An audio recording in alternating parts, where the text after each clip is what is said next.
안녕하세요. 저는 선거 여론조사 2의 강의를 맡은 행정사무관 이정현입니다. 이번 강의는 제8회 전국 동시지방선거에 참여하게 되시는 이포의 애정자 등 선거사무 관계자를 대상으로 선거 여론조사에 대한 개념과 주요 제한 금지 사항 등에 대해서 설명하는 시간을 갖도록 하겠습니다. 본 과정은 크게 4가지로 구성되어 있는데요. 선거 여론조사의 개념, 선거 여론조사 실시에 대하여 알아야 할 사항, 선거 여론조사 결과를 공표 보도할 때 알아야 할 사항, 마지막으로 이의신청 제도에 대한 사항으로 이루어져 있습니다. 선거 여론조사는 통상적으로 후보자가 직접 여론조사를 실시하는 것이 아니고 전문 여론조사 업체에서 하는 것을 감안하여 본 강의는 복잡하고 전문적인 내용보다는 선거사무 관계자분들께서 선거 여론조사에 대한 기본적인 사항에 대해 아실 수 있고 위반 사항의 발생을 예방하는 쪽으로 구성하였음을 참고하여 주시기 바랍니다. 강의에서 말씀드리는 후보자란 표현은 후보자 등록을 마친 후보자뿐 아니라 입후보 예정자를 포함하는 의미임을 말씀드리니 이 점 유념하여 주시고 그럼 시작하겠습니다. 우선 선거 여론조사에 대해 알아보겠습니다. 우리가 통상적으로 선거 여론조사라고 부르는데요. 공직선거법상 정식 명칭은 선거에 관한 여론조사입니다. 현행 공직선거법에는 선거에 관한 여론조사에 대해 직접적으로 개념 정의가 없습니다. 그래서 선거에 관한 여론조사에 해당하는지 여부를 판단하기 위해서는 선거에 관한 개념과 여론조사에 대한 개념을 분리해서 생각해 볼 필요가 있습니다. 선거에 관해서 대법원의 일관된 판례로 개념 정립이 된 상황입니다. 판례에 따르면 선거에 관하여라 함은 당의 선거를 위한 선거운동이 되지 않더라도 당의 선거를 동기로 하거나 빌미로 하는 등 해당 선거와 관련이 있는 경우를 말한다라고 판시하고 있습니다. 즉 후보자에 대한 지지율 조사에 한정되지 않은 아주 넓은 개념임을 이해하셔야 하고요. 여론조사는 사회 통과학적 의미로 통상적으로 받아들여지는 여론조사의 의미에 더하여 공직선거법 제108조 제1항에 따라 모의투표나 인기투표도 여론조사의 범위에 포함됩니다. 이 2가지 의미를 종합하여 보면 선거 여론조사란 후보자나 정당의 지지율만 의미하는 것이 아니라 선거에 관련된 것이 포함된 대부분이 선거 여론조사에 해당하는 넓은 의미이며 모의투표나 인기투표도 포함하므로 전문 여론조사 기관에 의뢰해서 실시하는 통상적인 여론조사 외에도 개인이 인터넷상에서 실시하는 설문 형식의 모의투표 등도 선거에 관한이라는 조건을 만족하면 선거 여론조사에 해당할 수 있습니다. 선거 여론조사를 이와 같은 개념으로 이해했을 때 어떠한 것이 선거 여론조사에 해당하는지 사례를 한번 보도록 하겠습니다. 이것은 예시이므로 여기 없더라도 질문 내용 등에 선거에 관한 내용이 있다면 선거 여론조사로 볼 수 있음을 참고하셔야 하겠습니다. 첫째, 가장 보편적인 선거 여론조사일 텐데요. 후보자에 대한 지지도, 인지도, 선호도 조사입니다. 인지도 조사란 어떤 후보자를 알고 있습니까? 라는 형식의 조사이고요. 지지도나 선호도는 A 후보를 지지하십니까? B 후보를 선호하십니까? 이러한 형태의 조사이고요. 이러한 조사만 선거에 관한 여론조사가 아니란 것을 다시 한번 강조드립니다. 둘째, 정당의 당내 경선, 정당 간 후보자 단일화, 후보자 간 단일화를 위한 여론조사도 선거에 관한 여론조사에 해당합니다. 다음, 후보자의 선거 공약이다, 정책에 대한 지지, 반대, 선호도 등을 조사하는 것 역시 선거 공약이나 정책도 선거에 관한 것이기 때문에 선거에 관한 여론조사이며 저는 이번에 어떤 선거에 입후보하는 누구입니다. 정책 개발에 사용할 예정이므로 본 조사를 하게 되었습니다.처럼 후보자의 성명을 나타내어 실시하는 선거 공약 또는 정책 개발을 위한 여론조사 역시 선거 여론조사에 해당합니다. 현역 의원을 교체해야 한다고 생각하십니까? 또는 현역 지자체장과 정치신을 비교하여 실시하는 여론조사처럼 현역 지자체장이나 의원에 대한 교체 의사에 대한 조사도 선거 여론조사에 해당합니다. 이 밖에도 앞서 말씀드렸던 것처럼 전문 여론조사 기관이 실시하는 것이 아니라 개인이 인터넷상에서 실시하는 선거에 관한 여론조사도 선거 여론조사에 해당합니다. 지금까지 선거 여론조사의 의의에 대해 살펴보았습니다. 이어서 두 번째 파트, 실제 선거 여론조사 실시와 관련하여 설명하겠습니다. 이번 파트에서는 선거 여론조사를 실시할 때 의무사항과 공직선거법상 주요 제한 금지되는 부분에 대해 말씀드리겠습니다. 우선 선거 여론조사를 실시하려면 사전에 신고를 해야 합니다. 선거 여론조사 개시일 전 2일까지 관할 열심히 신고해야 합니다. 전국 또는 2 이상의 시도선거구민을 대상으로 여론조사를 할 경우 중앙선거여론조사심의위원회로, 하나의 시도선거구민 대상 여론조사를 실시할 경우 시도선거여론조사심의위원회로 하시면 되겠습니다. 지방선거의 경우 해당 시도 안의 선거구민을 대상으로 여론조사를 실시하므로 관할 여심위는 해당 시도선거여론조사심의위원회에 해당합니다. 실제 후보자가 여론조사를 의뢰하는 경우 해당 실시 신고까지 여론조사 기관이 대행하는 경우가 많은데요. 이 경우 실시 신고가 누락되는 경우 원칙적으로 실시 신고 누락에 대한 책임은 여론조사 의뢰자에게 있습니다. 따라서 여론조사 기관에 대하여 실시 신고 여부까지 반드시 확인하시기 바랍니다. 또한 신고 내용과 다르게 여론조사를 실시하는 경우 예를 들면 질문 내용 변경 사항이 발생했을 때 해당 여론조사 실시 전까지 여심위에 변경 신고를 해야 하는데요. 최초의 실시 신고와 마찬가지로 이 변경 신고 책임 역시 실시 기관이 아니라 의뢰자임을 반드시 유의하셔야 합니다. 통상적으로 여론조사 기관에 의뢰하여 실시하는 여론조사 외에 후보자가 인터넷 등을 통하여 직접 실시하는 후보자 인기투표, 공약 선호도 조사 등도 선거 여론조사에 해당하므로 원칙적으로 실시 신고 대상입니다. 다만 이러한 여론조사는 표본의 대표성 등을 고려했을 때 대부분 위법한 여론조사가 될 것이므로 이러한 형태의 선거 여론조사는 실시할 수 없음을 말씀드리는 것입니다. 다음 여론조사 실시와 관련해서 위반 사례에 대해 몇 가지 말씀드리겠습니다. 우선 후보자가 인터넷 설문 시스템을 활용하여 실시하는 공약 개발 조사인데요. 원칙적으로 공직선거법 제8조의 8, 제8항에 따르면 후보자의 성명이나 정당의 명칭을 나타내지 아니하고 정책 공약 개발을 위하여 실시하는 여론조사는 선거 여론조사로 보지 않습니다. 다만 지금 이 사례처럼 후보자 자신의 성명이나 신분을 밝히면서 공약 개발을 위한 여론조사를 실시할 경우 선거 여론조사에 해당하므로 사전신고, 표본의 대표성 확보 등 공직선거법에서 요구하는 준수사항을 준수하여야 합니다. 그러나 이 예시처럼 인터넷상에서 여론조사는 표본의 대표성 확보부터 어렵기 때문에 조사 과정에서 여러 가지 선거법 위반 사항이 발생하게 되는 대표적인 사례임을 유념하시기 바랍니다. 이 밖에도 실시 신고를 누락한 경우로 후보자와 여론조사 기관이 각각 서로 여론조사를 실시 신고한 것으로 오해하여 실시 신고를 하지 않은 경우가 있습니다. 후보자는 당연히 여론조사 기관이 했을 것이라 오해하고 여론조사 기관은 실시 신고서에 후보자의 도장이나 서명이 들어가야 하기 때문에 후보자가 최종적으로 했을 것이라 오해하여 실시 신고를 누락한 경우입니다. 그리고 후보자가 홍보업체에 여론조사 및 홍보활동을 일괄 의뢰하였으나 해당 업체가 여론조사 실시 신고를 누락한 경우도 있었습니다. 이건 역시 서로 오해하여 일어난 사례로 후보자는 이러한 상황이 발생하지 않도록 확인하셔야겠습니다. 다음은 실시 신고된 기존의 여론조사와의 비교 또는 보완을 위하여 실시 신고 없이 선거 여론조사를 추가로 실시한 경우입니다. 이때도 추가 실시한 여론조사에 대해서도 별도의 실시 신고가 필요한 점 기억하시기 바랍니다.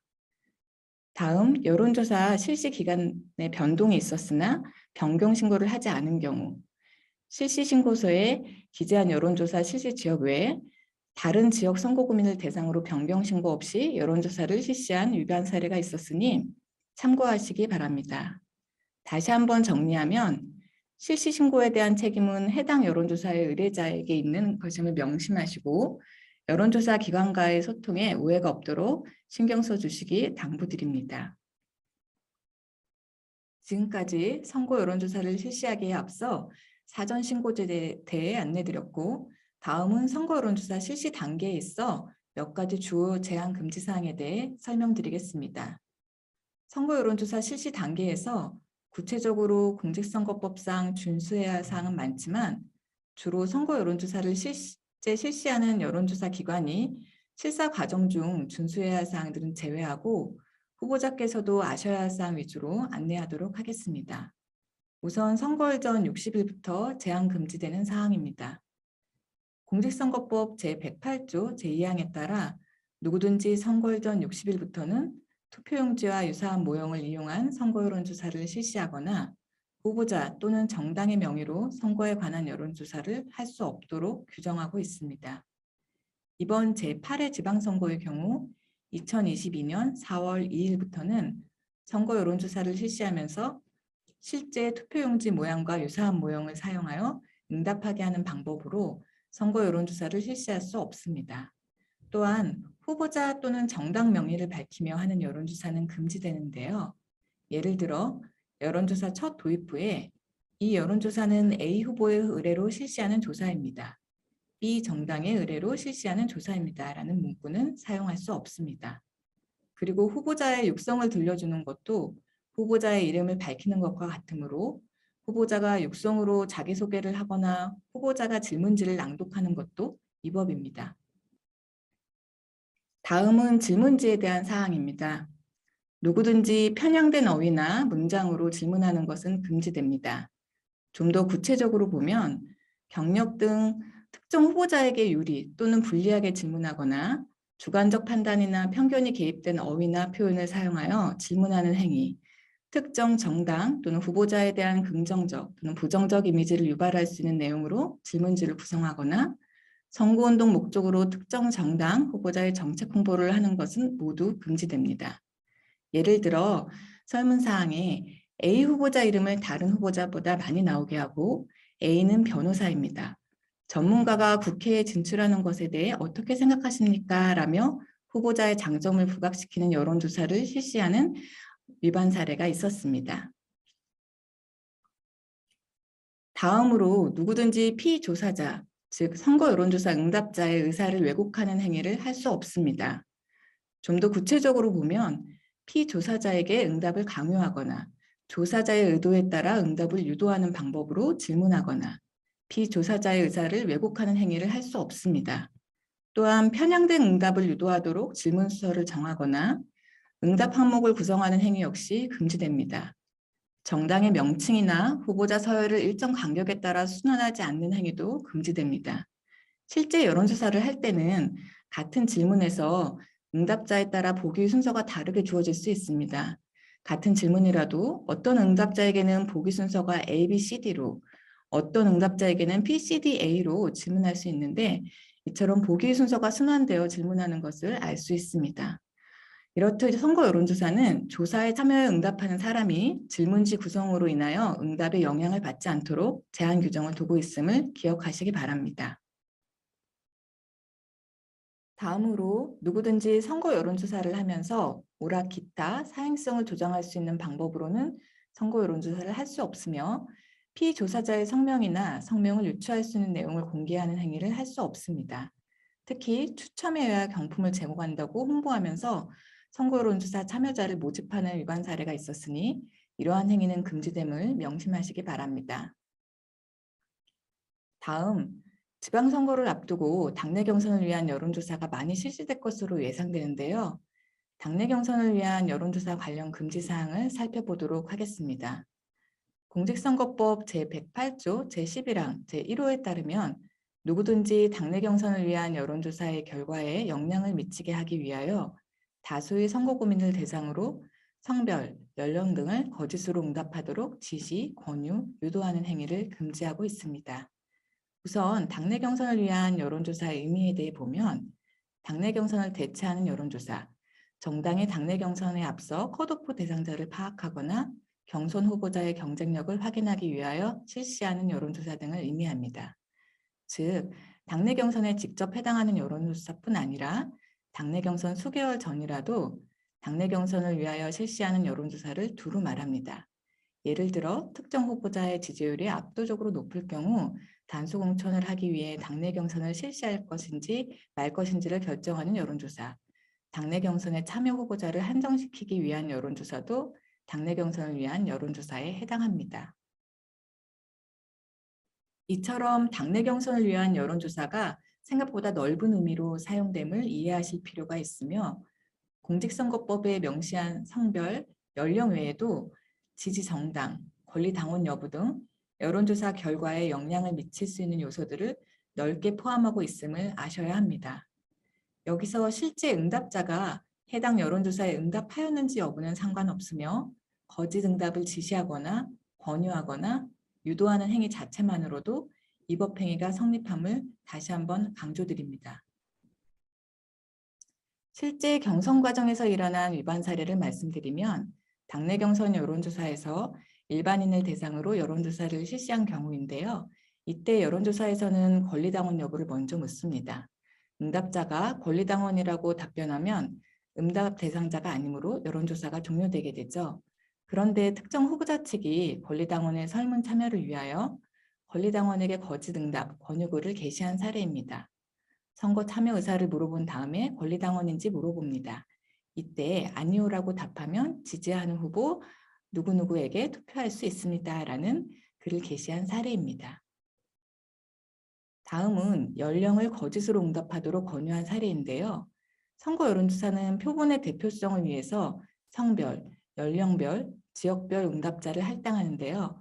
60대 응답은 모두 태워져서 60대로 답변하면 여론조사가 종료됨을 인지하고 39세 이하로 응답해 주세요. 60대는 마감되었답니다. 이런 식으로 특정 후보자를 지지하기 위하여 연령을 거짓으로 응답하도록 권유한 위반 사례가 있었습니다. 지역별로도 보면 땡땡읍 지역은 마감되었습니다. 다른 지역 선택하면 여론조사에 참여할 수 있습니다. 라고 거짓으로 응답하게 하여 여론조사에 참여하도록 유도한 사례입니다. 실제 지방선거를 앞두고 선거구 단위로 경선을 실시하는 과정에서 발생하였던 위반 사례로 절대 해서는 안 될 행위임을 유념하시기 바랍니다. 이어서 동일인의 중복응답 또는 중복응답을 지시, 권유, 유도하는 행위 금지에 대해 보겠습니다. 공직선거법 제108조 제11항 제2호는 누구든지 선거에 관한 여론조사의 결과에 영향을 미치게 하기 위하여 둘 이상의 전화번호를 착신 전환 등 방법으로 같은 사람이 두 차례 이상 응답하거나 이를 지시, 권유, 유도하는 행위를 할 수 없도록 규정하고 있습니다.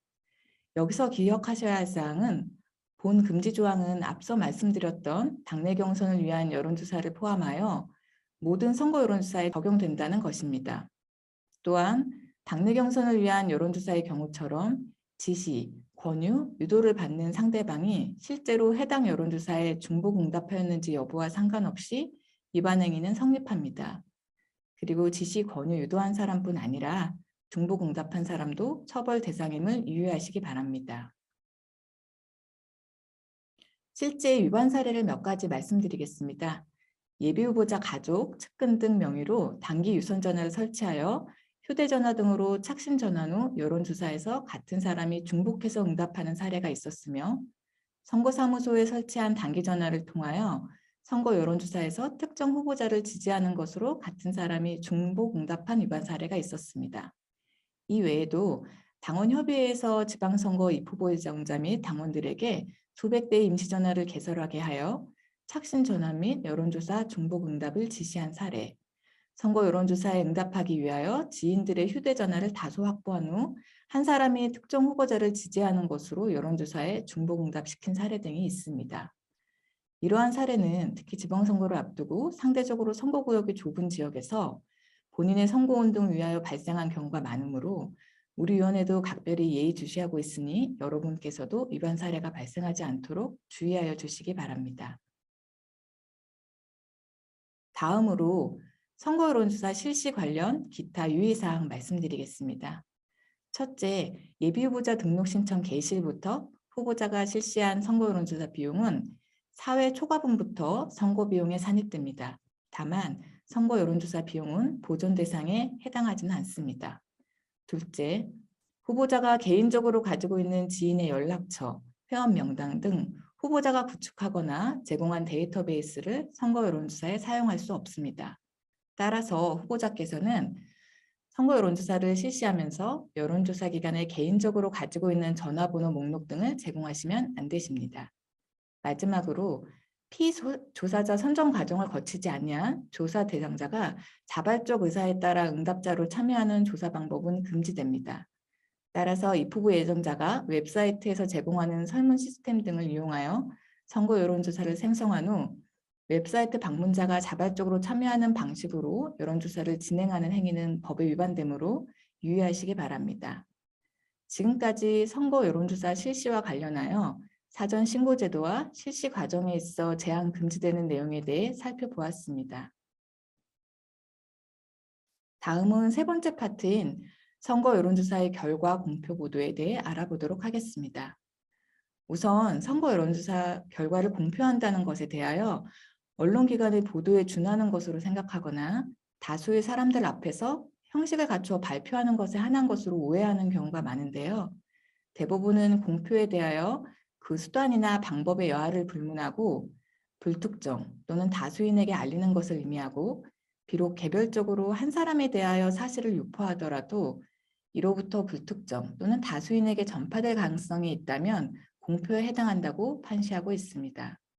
즉 언론을 통한 공식적인 보도, 집회를 통해서 이루어지는 지지율 발표 외에 개인적인 모임이나 만남에서 사적으로 알리는 행위도 공표에 해당하며 개인이 인터넷상의 여론조사 결과를 게시하거나 지인들과의 온라인상의 모임, 단체 대화방에서 언급하는 것도 여론조사 결과 공표에 해당한다고 이해하시면 되시겠습니다.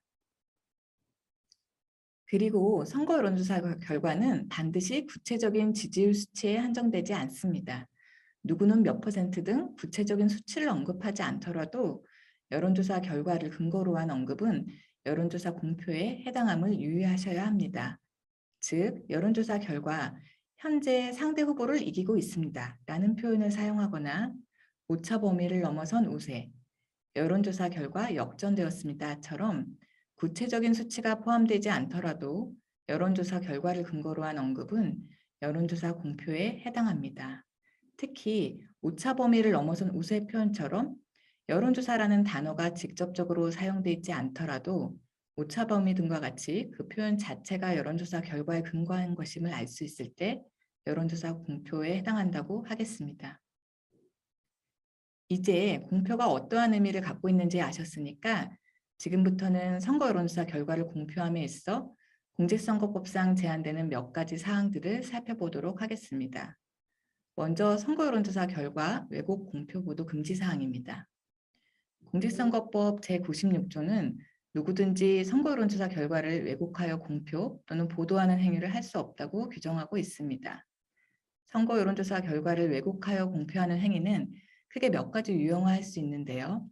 우선 정상적으로 실시된 선거 여론조사 결과를 왜곡하여 공표하는 경우가 있습니다. 또한 여론조사 과정에 대한 조작을 통하여 왜곡된 결과를 산출한 후 공표하는 경우가 있으며 아예 처음부터 존재하지 않는 여론조사 결과를 마치 있는 것처럼 만들어서 공표하는 경우가 있습니다. 이 중 첫째와 세 번째는 주로 후보자 측이 위반 행위자가 되는 경우가 많고 두 번째의 경우 여론조사 기관이 위반 행위자가 되는 경우가 많습니다. 참고로 왜곡 공표와 관련된 판례를 살펴보면 본인이 직접 왜곡하여 공표하는 경우뿐 아니라 제3자에게 전달받은 선거 여론조사 결과를 그대로 공표하는 경우라도 그 결과가 왜곡되었다는 것을 알았거나 그것이 왜곡되었을 것이라고 짐작할 수 있으면 왜곡하여 공표하는 행위에 해당한다고 판시한 점 꼭 유의하시기 바랍니다. 다음은 이러한 선거 여론조사 결과 왜곡 공표에 해당하는 실제 위반 사례를 보도록 하겠습니다. 구체적인 수치를 말하지 않더라도 여론조사 결과에 근거하여 공표하면 여론조사 공표에 해당함은 앞서 설명드렸고요. 본 사례처럼 언론 보도에 여론조사 결과 A 후보와 B 후보자가 초접전 상태이다라고 나온 기사를 근거로 A 후보자 측에서 A 후보자가 압도적 지지를 보이고 있다라는 내용으로 왜곡하여 인터넷상에 게재한 사례가 있었습니다. 또한 실제 언론 보도에는 후보자 선택 기준으로 신뢰성을 꼽은 사람이 모모당 지지층에서 가장 많았다라고 보도되었으나 모모당 지지율이 가장 높았다고 전혀 다른 의미로 공표한 사례도 있었습니다. 당연히 선거 여론조사 왜곡 공표에 해당하는 사례입니다. 다음은 현직 의원 교체 여부 조사에서 현직 의원 지지율보다 정치 신인 지지율이 30%포인트 이상 높았다라는 언론 기사를 보고 정치 신인을 특정 후보자 이름으로 바꿔서 현직 의원 지지율보다 모모모 후보 지지율이 30% 이상 더 높았다라고 왜곡하여 공표한 사례도 있었습니다. 사례 하나를 더 보면 A 후보 모모당 예비 후보자 중 지지율 1위라는 언론 보도를 보고 당 내에서 1위라는 내용은 빼고 A 후보 각종 선거 여론조사 지지율 1위라는 왜곡된 선거 여론조사 결과를 공표한 사례도 있었습니다. 후보자 측에서는 각종 언론 보도되는 여론조사 결과에 대한 수치를 오해하거나 고의적으로 왜곡하여 공표하는 사례가 종종 있으니 앞서 설명드렸던 공표의 의미와 왜곡 공표된 사례들을 기억하셔서 이번 사례가 발생하지 않도록 유의하시기 바랍니다. 다음은 선거일 전 6일부터 선거 여론조사 결과 공표 보도 금지에 대해 알아보도록 하겠습니다. 공직선거법 제108조 제1항은 누구든지 선거일 전 6일부터 해당 선거일의 투표 마감 시각까지 선거 여론조사 결과를 공표 보도할 수 없다고 규정하고 있습니다. 이번 지방선거의 경우 2022년 5월 26일부터 금지되는데요. 다만 위 금지 기간이라도 선거일 전 6일 이전에 실시된 여론조사 결과임을 명시하여 공표하는 것은 가능하다는 것 참고하시기 바랍니다. 이 금지 조항과 관련하여 위반사를 하나 말씀드리면 어떤 후보자가 선거일 전 4일 선거 유세 현장에서 최근 상대 후보가 지난 30일, 31일 여론조사 결과를 근거로 유권자들에게 메시지를 보내고 있는데 그때는 선거운동을 시작할 때입니다. 지금은 자체 여론조사 결과 역전되었습니다라며 선거일 전 4일, 즉 공표 금지 기간에 해당 발언을 한 사례가 있었습니다. 여러분들께서도 각별히 유념하시기 바랍니다. 다음, 공표 보도가 금지되는 선거 여론조사에 대해 살펴보겠습니다. 공직선거법 제108조 제12항 제1호에서는 누구든지 정당 또는 후보자가 실시한 선거 여론조사의 공표 보도를 금지한다고 규정하고 있습니다. 따라서 정당 후보자가 즉 의뢰하여 실시한 선거 여론조사는 공표 보도할 수 없습니다. 특히 여러분께서는 이 점 꼭 기억하시기 바랍니다. 다만 예외적으로 허용되는 부분도 있습니다. 우선 정당이 당내 경선을 위한 여론조사를 실시하면서 최종 당내 경선 종료 후 경선 결과를 발표하며 그 근거가 되는 여론조사 결과를 발표하는 것은 가능합니다. 여러분들은 실제 당내 경선 관련 언론 보도에서 최종 당내 경선 결과가 아닌 1차, 2차 컷오프 과정에서는 구체적인 여론조사 결과는 보도되지 않았다는 것을 기억해 보실 수 있을 겁니다. 또한 정당 간 또는 후보자 간 후보 단일화 여론조사 결과 역시 정당이나 후보자가 실시한 것이므로 공표 보도는 불가하나 후보 단일화 결과로 선출된 후보자 공표는 가능함을 참고하시기 바랍니다. 예를 들어 후보 단일화에서 A 후보자 몇 %, B 후보자는 몇 % 등의 여론조사 결과를 발표하는 것은 불가하나 단일화 여론조사 결과 누구누구 후보로 단일화하기로 결정되었습니다라는 내용은 공표 가능합니다. 다음, 공직선거법 제108조 제12항은 누구든지 선거 여론조사 기관이 아닌 여론조사 기관 또는 단체가 실시한 여론조사에 대하여 공표 보도를 금지한다고 규정하고 있습니다. 여기서 선거 여론조사 기관에 대해 잠깐 말씀드리면 선거 여론조사의 객관성과 신뢰성 확보를 위하여 우리나라는 선거 여론조사 기관 등록제를 운영하고 있습니다. 즉, 선거 여론조사 기관이 되려면 조사 시스템, 전문 인력 등 일정 요건을 갖추어 관할 여론조사 심의위원회에 등록을 하여야 하며 실제 공표 보도용 여론조사는 이렇게 등록된 업체만이 실시할 수 있습니다. 따라서 본 조항처럼 등록된 선거 여론조사 기관이 아닌 다른 업체에서 실시한 선거 여론조사는 공표 또는 보도할 수 없습니다. 다음으로 누구든지 선거 여론조사 심의위원회에 고발되거나 공직선거법에 따른 여론조사 관련 범죄로 기소된 선거 여론조사 기관이 실시한 선거 여론조사의 공표를 금지하고 있습니다. 또한 중앙여심위 홈페이지에 등록되지 않은 선거 여론조사와 관할 여심위가 위법하다고 결정한 여론조사 결과 역시 공표 보도가 금지됩니다. 참고로 중앙여심위 홈페이지를 보시면 등록 현황과 공표 보도 불가 현황 메뉴가 별도로 있으니 이 점 참고하시면 좀 더 편리하게 확인하실 수 있습니다. 이제 공표 보도에 있어 마지막으로 선거 여론조사 결과를 공표 보도할 경우 준수사항에 대해 설명드리겠습니다. 공직선거법 제108조 제6항은 누구든지 선거에 관한 여론조사 결과를 공표 보도하는 때에 함께 공표 보도해야 하는 사항을 규정하고 있습니다. 최초로 공표할 때는 12가지, 인용 공표할 경우는 4가지, 다수의 선거 여론조사를 분석하여 공표할 때는 5가지를 함께 공표해야 하는데요. 우선 선거 여론조사를 최초로 공표할 경우 보시는 바와 같이 12가지를 함께 공표해야 합니다. 아마 신문 지면이나 방송에서 최초로 선거 여론조사에 대한 보도를 할 때 작은 글씨로 12가지 사항을 나열한 것을 보신 기억이 있으실 겁니다.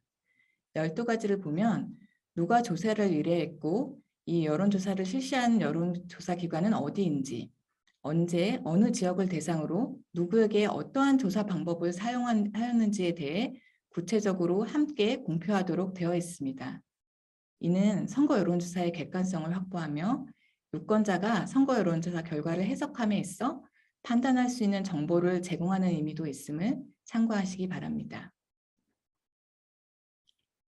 이미 공표되거나 보도된 여론조사를 인용하여 공표 보도하는 경우도 4가지를, 다수의 선거 여론조사를 분석한 결과를 공표하는 경우 5가지를 함께 공표 보도해야 합니다. 후보자가 의뢰하여 실시한 선거 여론조사 결과는 공표할 수 없으므로 후보자가 특정 선거 여론조사 결과를 최초 공표하는 경우는 거의 없을 것입니다. 따라서 인용 공표 요건을 반드시 기억하시기 바랍니다. 실제 후보자 측에서 가장 빈번하게 일어나는 위반 사례는 대부분 선거 여론조사 결과를 공표하면서 4가지 함께 공표해야 할 사항을 준수하지 않은 경우가 대부분입니다. 화면의 예시처럼 언론에 보도된 선거 여론조사 결과를 어떤 후보자가 활용하여 땡땡땡 후보 지지율 43% 1위라고 SNS를 통하여 인용 공표한 경우입니다. 여기 보시면 함께 공표해야 할 사항 4가지가 누락된 것을 볼 수 있습니다. 이렇듯 인용하여 공표할 때도 반드시 조사 의뢰자, 선거 여론조사 기관, 조사 일시, 그 밖의 사항은 중앙여심위 홈페이지 참조라는 내용을 함께 병기하셔야 합니다. 다만 문자메시지, SNS, 인터넷 홈페이지, 전자우편 등을 통한 인용 공표 시 함께 공표해야 할 4가지가 포함된 언론기사 등을 링크한 경우는 무방하니 참고하시기 바랍니다. 지금까지 선거 여론조사 결과에 대한 공표 시 주의해야 할 사항에 대해 살펴보았습니다. 이제 이번 강의의 마지막 파트인 이의신청 제도에 대해 안내하겠습니다. 선거 여론조사에 있어 이의신청 제도는 크게 2가지 종류가 있습니다.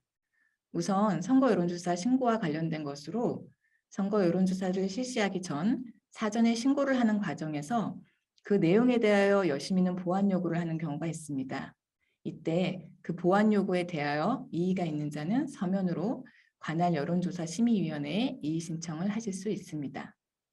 또 다른 하나는 공표 보도된 선거 여론조사 결과에 대하여 객관성과 신뢰성에 대하여 이의가 있는 정당 또는 후보자는 관할 여론조사 심의위원회에 이의 신청을 할 수 있습니다. 이 역시 서면으로 하셔야 하며 반드시 해당 증빙 자료를 첨부하여야 합니다.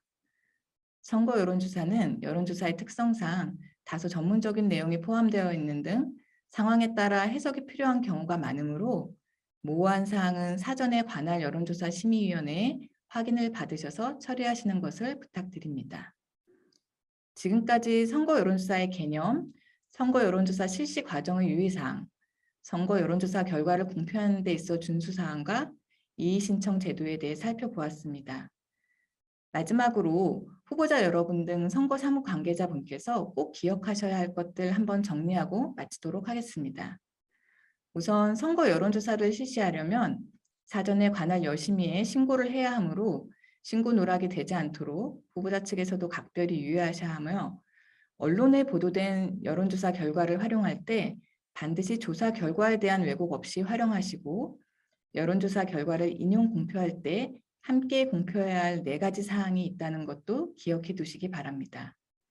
이번 강의는 선거 여론조사에 대한 전반적인 사항을 안내한 것으로 궁금하신 사항은 사전에 열심히 확인을 통하여 진행하시기를 부탁드리며 이상 강의를 모두 마치도록 하겠습니다.